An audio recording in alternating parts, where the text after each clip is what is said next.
Another day another Marvel leak. Already Marvel से हमें 2 teaser देखने मिले थे एंड गेम के, और इसमें एक और टपक गया है और ये टीज़र काफ़ी ज़्यादा एक्साइटिंग है, जहाँ पे रूमर्स थे कि थर्ड टीज़र मोस्टली डूम को दिखाया जाएगा, बट इन्होंने ये टीज़र बचा के रखा है अपने आगे मार्केटिंग के लिए।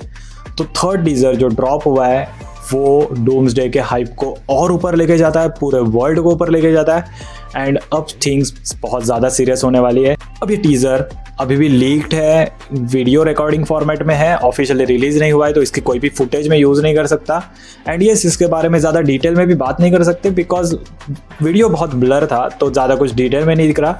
स्टिल हमें जो देखने मिला है उसके बारे में अगर बात करें तो टीज़र ओपन होता है एक्समैन के मेंशन के साथ, बट ये इतने अच्छे स्टेट में नहीं है, ऑलमोस्ट पूरा मेंशन टूटा पड़ा है जैसे यहाँ पे कोई वॉर हुई थी, और हमें देखने मिलते हैं जेवियर्स एंड मैग्नीटो। अब अगर आप देखें तो इनिशियली मैग्नीटो और जेवियर्स काफ़ी ज़्यादा फ्रेंड थे एंड यस उन दोनों में कोई आउटराइट दुश्मनी नहीं है, बस वो कन्फ्लिक्ट है उन दोनों के आइडियोलॉजी में, जहाँ पे जेवियर बिलीव करता है कि ह्यूमंस एंड म्यूटेंट्स एक साथ रह सकते हैं, को एग्जिस्ट कर सकते हैं।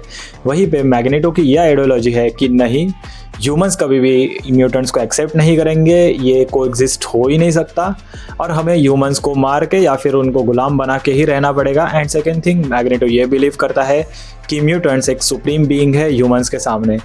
फिर भी यहाँ पे हमें दिखाया जाता है कि ये दोनों एक साथ बैठे हैं, काइंड ऑफ चेस खेल रहे हैं, और मैग्नीटो यही बोलता है कि मरने वाले सब हैं, बस ये डिपेंड करता है कि कौन एंड तक जिंदा रहेगा, काइंड ऑफ लाइक दैट। क्योंकि ऑडियो क्लियर नहीं था तो मुझे एग्जैक्टली सुनाई नहीं दिया कि यहाँ पे क्या कन्वर्सेशन हो रहा था, बट हाँ ये हमें पता चल रहा है कि यहाँ पे चीज़ें बहुत ख़राब हो चुकी है। अगर ये हल्का सा एक फ्रेम देखा जाए जो मैं आपको सॉरी दिखा नहीं सकता, पर यहाँ पे हमें साइड में कुछ सेंटिनल्स जैसा दिख रहा है जो हमें डेज ऑफ फ्यूचर पास्ट में दिखाया गया था।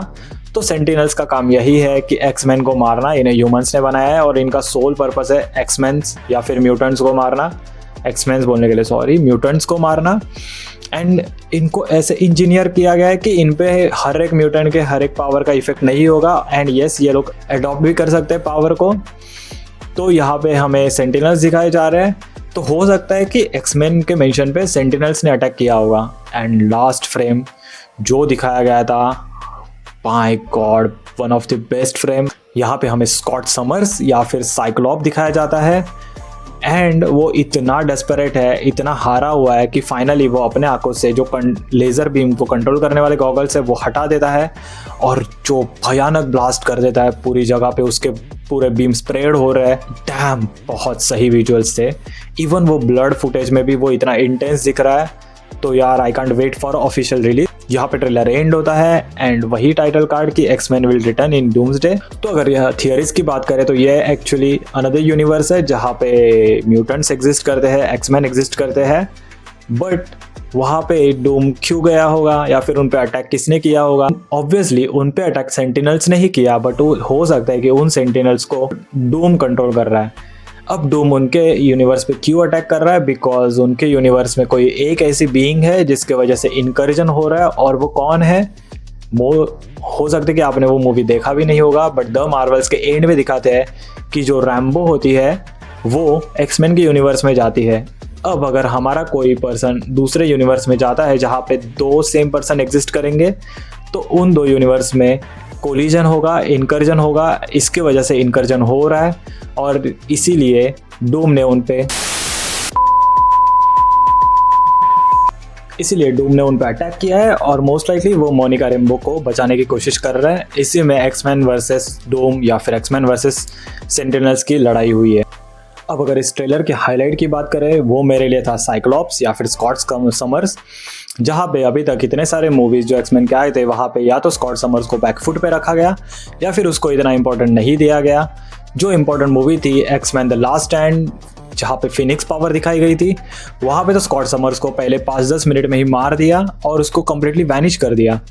तो स्कॉट समर्स अभी तक के एक्समैन के मूवीज़ में एक इग्नोर्ड कैरेक्टर था, बट उस कैरेक्टर को पे ऑफ मिला एक्समैन 97 सीरीज़ में, जहाँ पे उसको हल्का फुल्का एक्सप्लोर किया जाता है, उसकी ग्रे शेड्स, उसकी पर्सनैलिटी, हर एक चीज़ को दिखाया जाता है, जहाँ पे वो एक्समैन का एक लिटरली लीडर भी था।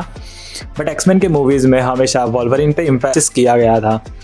अब अगर इस शॉट में देखा जाए तो इसका सूट ऑलमोस्ट कॉमिक एक्यूरेट है या फिर एक्समैन 97 को रिजेंबल करता है।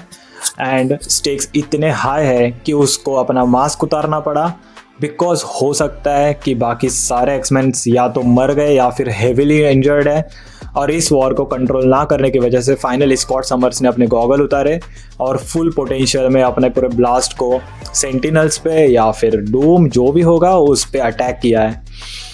इसके थियरीज़ के बारे में कभी और डिस्कस करेंगे, बट येस इस टीज़र ने डूम्सडे के स्टेक्स को और हाई कर दिया। जैसे मैंने अपनी लास्ट वीडियो में बोला था कि स्टीव रॉजर्स का टीज़र काफ़ी सेटल्ड था, हैपनिंग था, थॉर का टीज़र हल्का सा ट्रैजिक था, बट यार ये थर्ड टीज़र इसमें तो आउट एंड आउट ट्रेजेडी दिखाई गई है। ऑलमोस्ट एक्समैन हो सकता है कि वो वाइप आउट हो गए, मर गए, बहुत सारी चीज़ें हैं, बहुत सारी चीज़ें बताने के लिए थियरीज़ है, बट येस ये चीज़ प्रूव करती है कि डूम्सडे उतना सिंपल, उतना हैप्पी मूवी नहीं रहने वाला है। अगर ये वीडियो आपको अच्छा लगा तो वीडियो को लाइक कीजिए। आपके क्या थियरीज़ है, क्या आपने टीज़र देखा, कमेंट कीजिए और मिलते हैं अगले वीडियो में। Good bye.